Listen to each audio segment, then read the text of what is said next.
So before we get into the video and kind of go through all the new games going to PlayStation Plus in a couple of days time, any of you guys that do need to renew your PlayStation Plus memberships, if you're looking to upgrade to get access to these games, or if you're looking for PSN credit on the cheap and just getting your games at a discounted price really, make sure you check out the sponsor Instant Gaming. The link down below will give you a bit of a discount, and everything on their site's usually like 20 to 30% off anyway. Definitely worth checking out. Go do it now!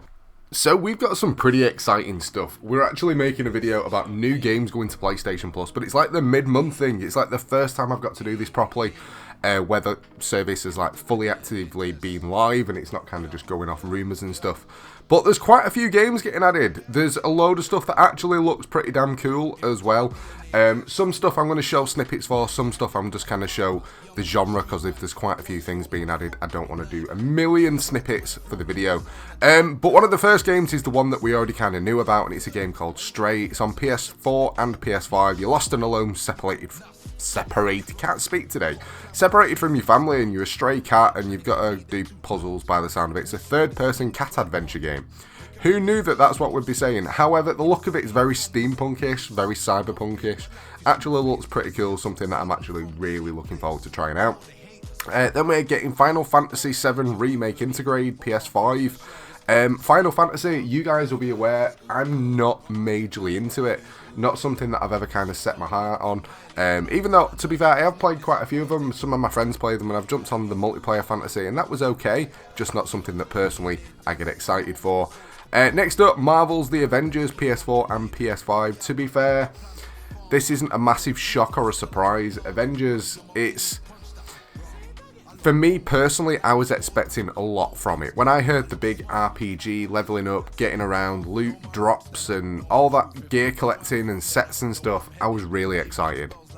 When the game came out and like you had to do the first little single bit, I thought, you know what, this is only the opening bit. Every game's got this stuff. You go through the intro, then you join your friends and you have a load of fun. But it just didn't work in that way. You did your dungeons, well, the equivalent of dungeons with your friends, but then you jumped into story mode and had to do stuff on your own, and you just constantly had to keep separating, and I just found it really irritating. If I'm playing a multiplayer game, I don't want to have to jump out of it and then just get stuck playing on my own, if that makes sense.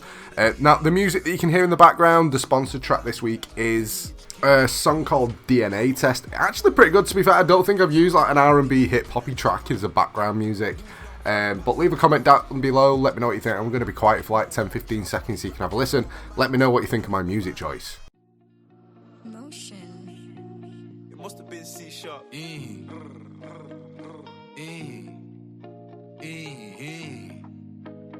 If I took a DNA test, yo. But let's get back onto it. There's still a load more games that we need to mention. Assassin's Creed, this is the one where I'm not going to put every single one up, but there is Assassin's Creed Unity, Assassin's Creed Black Flag, Assassin's Creed Rogue Remastered, Freedom Cry, and the Ezio Collection, all available for PS4. Assassin's Creed, I love Assassin's Creed games. I'll be honest, the first one that I ever properly played that I really enjoyed, I think it was Unity, so that's definitely something that I'm going to be jumping back on. But obviously Black Flag I think was my favourite. All the older Assassin's Creed games, never played them, and then after I played all the newer ones I went back to play the older Assassin's Creed games, and they were great, really enjoyed them, and I really adore them, and I get why people love Assassin's Creed.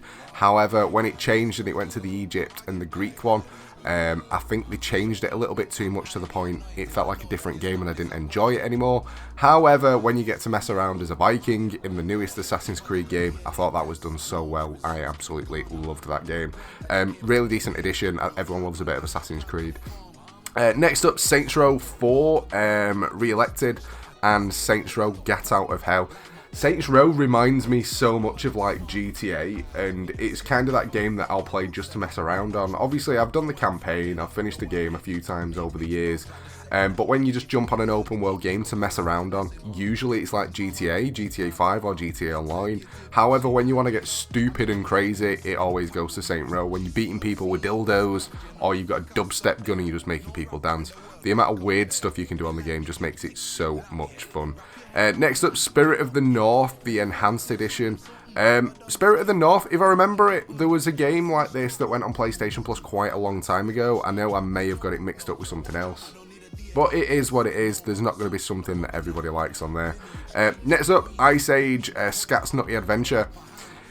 I didn't even know that this game existed, but the fact it's coming out on the PlayStation Plus kind of game library, excited for. I love Ice Age, and I love that little dude trying to get his nut. Then we got Jumanji, the video game. I've actually seen this, wanting to buy it, but anytime I look at a game that's based on a movie, for me, it's always kind of been a letdown, and I think that's the reason why I never went out and bought it. Even though I loved the movie, I just thought the game was going to be terrible, so never really bothered with it. But yeah, that's going on there as well. Pretty excited for that one to see what that's like. Then we've got Paw Patrol on a roll. So yes, obviously as a 34-year-old guy that still plays games, my go-to is clearly going to be Paw Patrol. Which, to be fair, I'll probably check it out and see what it's like anyway. However, it's not going to be something that's going to stay downloaded on my console. And then we've got Ready Set Heroes on PS4 as well. Not a bad kind of set of games, if I'm being honest with you. I do think there is something in there for everyone. Whether or not everyone's going to get excited or not too sure. People always have a little bit of an issue with certain stuff, and when it's one of those times where it's not like a massive, huge things where we get 12 AAA games that are brand new and exciting, people are going to complain. There's got to be some indies, there's got to be some old stuff. But yeah, all in all, I think decent lineup. I think out of all the ones going on there, the one that I'm most looking forward to checking out is Stray, just because it's a brand new release as well, and it does look pretty cool. But those games all go live on the 19th. Curious what you guys think. Out of all the games that are going live on the PlayStation catalogue, which are you most looking forward to playing? Leave a comment down below. But that's pretty much it for this one. I hope you've enjoyed the video. If you have, a like would be awesome. Don't forget to subscribe as well if you're new to the channel. But thanks for watching, guys, and I'll catch you next time.